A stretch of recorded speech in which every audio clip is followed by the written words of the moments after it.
Então, para a questão de vitamina D, né, que é uma coisa que muitas pessoas têm dúvida, né, o quanto que eu preciso me expor ao sol para ter vitamina D?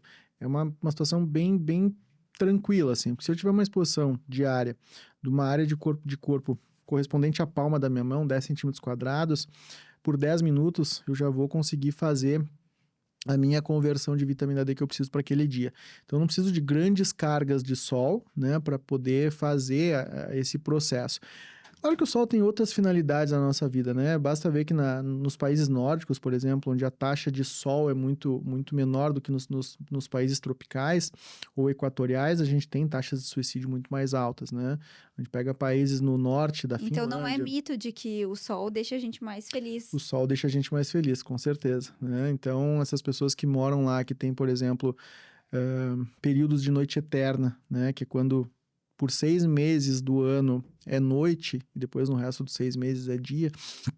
Essas pessoas têm taxas, né, de depressão, de suicídio muito maiores do que em relação a países tropicais, por exemplo.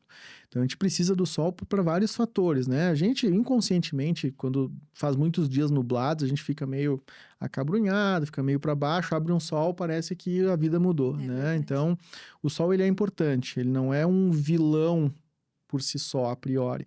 Mas a gente tem que ter cuidado com ele, né? Porque o efeito do sol, ele também pode ser deletério. O sol é uma fonte de radiação, né? E a radiação, para qualquer coisa, se a gente se expõe de forma exagerada, vai fazer mal, né? Eu sempre digo que a vida é um balanço, né? A gente nunca pode ter ou nada ou demais, né? A gente tem que ter o meio termo. E com o sol, exatamente a mesma coisa. Se eu tiver exposições controladas ao sol, em horários adequados, né, numa quantidade de período adequada, o sol só vai me trazer benefício. Agora, se eu usar o sol de forma inadequada, for lá para a praia, me expor, né, ficar lá de biquíni ou de sunga, enfim, com trajes menores, exposto no sol do meio-dia, fritando, principalmente se eu for do fototipo mais clarinho, ou seja, for pele branca, obviamente esse sol vai me trazer mais mal, né? E aí a gente entra numa situação muito delicada que é o fototipo, né? O fototipo é a minha capacidade de bronzeamento, né? Então, por exemplo, a gente tem uma escala, né, que a gente chama de escala de Fitzpatrick, que gradua a capacidade de pessoas de se bronzear, né? Então a gente sabe que quanto mais branco, mais dificuldade essa pessoa tem de se bronzear. Quanto mais escura for a pele, maior a capacidade de bronzeamento, ou seja, mais produção de melanina. Então a gente parte do albino, que é a pessoa que não tem melanina, né, não produz melanina. Então essa pessoa, se ela se expor ao sol de uma forma inadequada, ela obviamente vai, além de uma queimadura, ela vai desenvolver câncer de pele, né? Até os fototipos mais baixos, por exemplo, eu sou um paciente, uma pessoa ruiva, né? A minha história de vida da infância é marcada por queimaduras solares, né? Eu sempre me queimava na praia e nunca ficava moreno. O meu irmão mais novo já tem o cabelo escuro, olho escuro, e ele ia pro sol 10 minutos e ficava mais bronzeadinho, né? Com marca do short, enfim. Então a gente tem que ter essa compreensão. Quanto mais dificuldade eu tiver de me bronzear, ou seja, o meu fototipo for mais baixo, maior é o risco de câncer de pele que eu tenho se eu me expor ao sol de forma inadequada, né? Então, obviamente, uma pessoa da raça negra vai ter uma chance, um risco de câncer de pele muito menor do que uma pessoa, né, que não bronzeia, do que um ruivo, por exemplo. Então, isso é uma compreensão que a gente tem que ter. Outros fatores importantes que a gente tem que levar em consideração na hora de pensar em proteção ao sol, né, ou não se expor ao sol, é uma coisa que a gente chama de índice UV. O índice UV ele é a carga de sol que a gente está recebendo, né? E isso tem várias coisas que podem variar. Então, ou seja, a localização geográfica. Então, quanto mais próximo do Equador, maior vai ser esse índice UV. A, a estação do ano, obviamente. Então, no inverno, o índice UV é menor, né? No verão, esse índice UV é maior. Em relação à questão da proteção da camada de ozônio, então esse índice UV também pode ser alterado. Então, aqui no Rio Grande do Sul, por exemplo, a gente tem o famoso buraco na camada de ozônio. Então, em situações onde eu estou no verão, né, janeiro, fevereiro, que a gente está mais próximo do sol, obviamente a carga de sol que a gente recebe aqui de radiação do sol é muito maior. Então, esse índice UV vai ser maior. E aí tem até aplicativo para a gente ver isso, se eu Ah, quiser, é? né? Então, eu posso baixar no meu aplicativo, no meu celular, no aplicativo para ver índice UV. eu consigo acompanhar isso diariamente, né? Nossa, Acordei que de legal. manhã, eu vejo o índice UV, como é que tá. Ah, preciso botar mais proteção, preciso botar menos proteção. Existe uma tabela para isso, né? Que baseado no índice UV, as indicações de fotoproteção que a gente tem que ter. Então, que pode ser só uma roupa, né? Eventualmente, o índice UV hoje está 2. Preciso usar protetor solar embaixo da roupa? Não precisa, né? Porque a roupa vai ser suficiente. O índice UV está 12, tá fritando, tá 13, né? Que é um índice elevadíssimo. Então, obviamente, a mesma proteção que eu uso lá naquele dia que tá 2 não vai ser a mesma do dia que tá 13, né? Então, os meus cuidados têm que ser redobrados.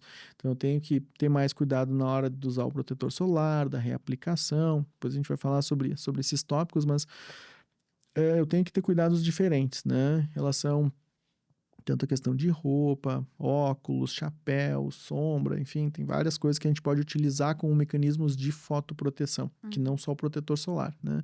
Então, essa dica do índice UV é interessante para a gente ter Bem uma interessante. noção, assim, né? Do quanto de risco eu estou exposto naquele dia, né? Baseado no quanto que está chegando de radiação aqui na Terra.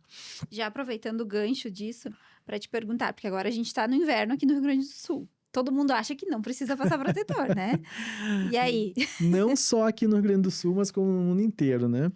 Ah, esse é um grande mito, na verdade, né? O protetor solar, a radiação solar, né, que a gente recebe, ela é basicamente constante durante o ano inteiro. Claro que como a gente mora num país, numa região subtropical, aqui no Rio Grande do Sul, então existe uma variação maior em função da posição da Terra em relação ao Sol, que vai me dar cargas, né, de radiação, de índice UV, diferentes nas estações do ano. Então, no verão vai ser maior, no inverno vai ser menor. Mas é mito achar que no inverno, porque o sol não está aparente, que essa radiação não chega. Né? O que não está chegando para a gente é a luz visível. Então, quando a gente pega o espectro, né, de ondas, a gente tem várias coisas, né? Então tem a luz visível, que é a luz que a gente vê, tem a luz infravermelha, tem a luz ultravioleta. Então tem uma série de ondas diferentes que a gente vê ou não vê. Então o que acontece é só que a luz visível do Sol, ela chega numa quantidade menor, né? Claro, tem um pouco de menos radiação chegando, tem, mas existe radiação chegando, esse é o ponto.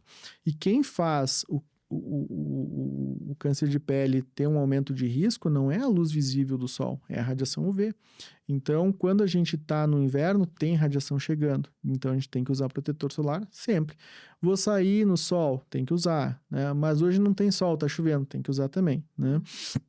Então, basicamente, para a gente ter uma proteção adequada, a gente tem que usar o protetor solar todos os dias, né? Tem que ser uma rotina. Igual escovar o dente, tomar banho, o protetor solar também tem que estar dentro dessa rotina, né? Dentro da rotina do skincare, que muitas pessoas fazem, então tem que estar ali, né? Esse cuidado com a pele, né? E aí tem vários detalhes que a gente pode salientar em relação a isso. Preciso usar protetor solar se eu vou ficar só dentro de casa, né? A luz que a gente tem Isso que eu das ia te lâmpadas perguntar. aumenta risco do câncer de pele? Não, não aumenta, né? É só o sol que causa câncer de pele. A luz, não. Radiação ionizante, né? Então, a radiação da câmara de bronzeamento aumenta o risco de câncer de Sim. pele, né? Mas a luz visível das lâmpadas de LED, da tela do celular, do computador, da televisão, existe emissão de radiação? Sim, mas é muito pequena. Então, hoje em dia, não se tem nenhum estudo comprovando e associando a exposição a esse tipo de fonte luminosa ao câncer de pele, né? Agora, não é só o câncer de pele que afeta as pessoas, né? Então, tem, por exemplo, pessoas que têm doenças cutâneas que se intensificam através da exposição à luz. Melasma, por exemplo, aquela mancha que fica no rosto, que se intensifica na gestação e tal. Então, pessoas com melasma, por exemplo, se elas se expõem à luz, mesmo à luz visível, elas vão ter um incremento da pigmentação. Então, para essas pessoas é diferente, né, a recomendação do uso do protetor solar. Mas daí, claro, não é para se proteger do câncer de pele, né? O câncer de pele a gente aumenta risco de exposição quando a gente vai, né, para a exposição onde eu tenho, né, de fato, o raio do sol chegando, né? Seja ele visível ou não, estando o sol visível ou não, né? E aí tem vários mitos, né? Mas eu vou ficar dentro de casa no sol, eu vou dirigir dentro do carro, né? O vidro do carro não protege contra a radiação, né? Então a radiação continua chegando igual. Então, se eu dirijo todos os dias, eu sou um motorista de aplicativo, sou um taxista, e eu estou todos os dias dentro do carro dirigindo, né, exposto à radiação, eu tenho um aumento da taxa de risco de câncer nas áreas que estão expostas, né? Então, é super comum, a gente brinca, o bronzeado do caminhoneiro, né? Que é aquele paciente, aquela pessoa que dirige muito, fica com o braço normalmente esquerdo exposto, né? Então tende a ter, né, além da marca que a gente vê o bronzeado da camisa, aumento de risco de incidência de câncer ali.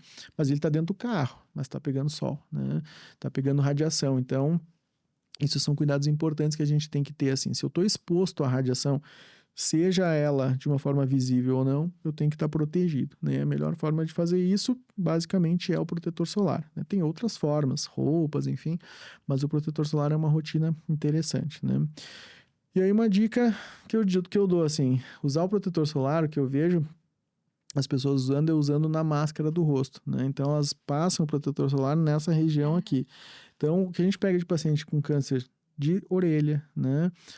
Na região do pescoço, na região do colo, é muito alto, porque as pessoas passam na região central, na máscara do rosto, e o resto não precisa, né? Mas na verdade precisa, porque a pele está exposta também, né? Então, é claro que é diferente do tronco, né? Onde a gente vai estar de roupa, vai estar vestido, e aí, principalmente no inverno aqui, a gente não tem essa necessidade, né? Mas nas mãos, então, seria correto passar também. Com certeza, né? Nas mãos é importantíssimo. É tão importante, na verdade, que existe um teste muito prático para a gente ver, né?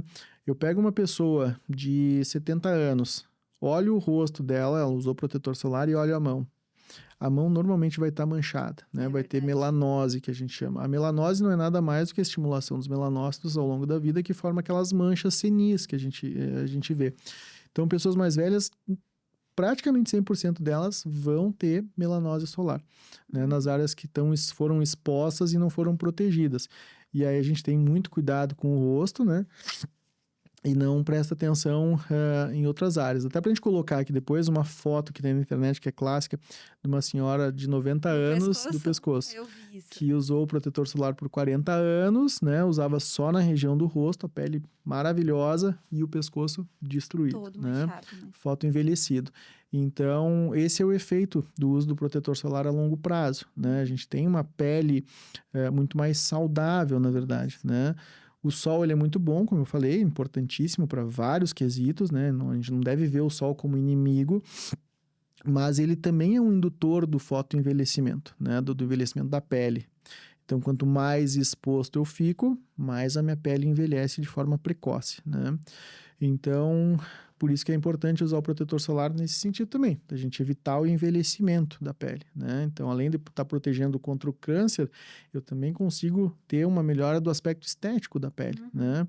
E aí não só a pele do rosto, né? A pele do pescoço, a pele do colo, enfim, é tão importante a proteção também por esses dois fatores, né? Legal. E